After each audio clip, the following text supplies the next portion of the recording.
خپل وران زړه کور کې د خپل سوي ارمان او د نیمګړې بې وفا مینې یادونو سره په جنګ لیونې د خپل معصوم ماشوم ژوند هغه ښکلې نازکې مینه ناکې او نازولې اداګانو او نخرو ګیلې کوي مانې کوي خو خپل ورت احساس وسره په دې خبره ګویا دی چې مینه نه کول خو د هغه وجود کار وي کوم کې چې روح نه وي ساه نه وي زړه نه وي احساس نه وي بیا خو ته یو انسان یې هغه انسان د کوم چې تخلیق په مینه شوی نو ګیله ته څه کوې دا خو د فطرت تقاضا ده چې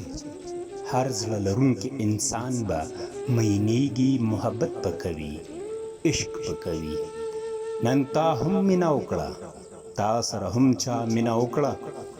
خو د بده مارغه هغه بې وفا شو ستا نه جدا شو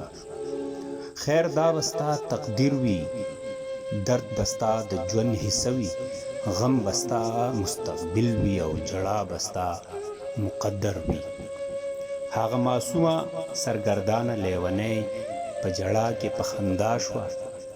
او احساس سره گویا شوه خبره د غم او د درد نه ده خبره د محبت په مذهب کې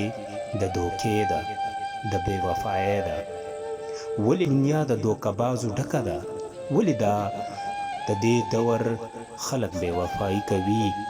ولې د بل احساس قتلوي زړه ماتوي ولې د مینې پاکه رشته ناپاکه جوړوي ولې د یادونو په دیوالونو تصویر نقش پاتې شي بیا خپه په دې نه یم چې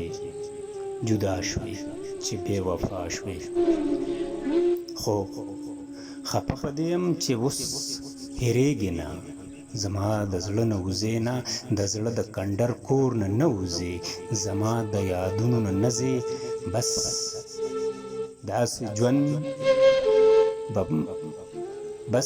ژوند به په ما ډېر ګران شي ما به ډېر خپه کړي ما به مړ کړي زه د دې بې وفایۍ درد سره ژوند نشم تېرولی د هغه یادونه نشم تقسیمولی د هغه یادونو سره ژوند نشم کولی بس د خپل ماشومتوب لزما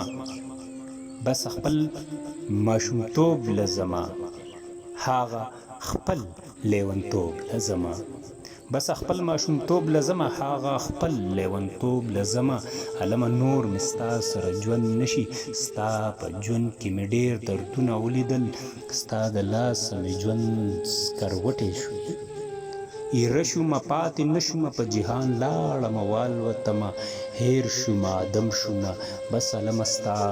د ژوند ډېر لرې ځم علمه ته بې وفا د دنیا یې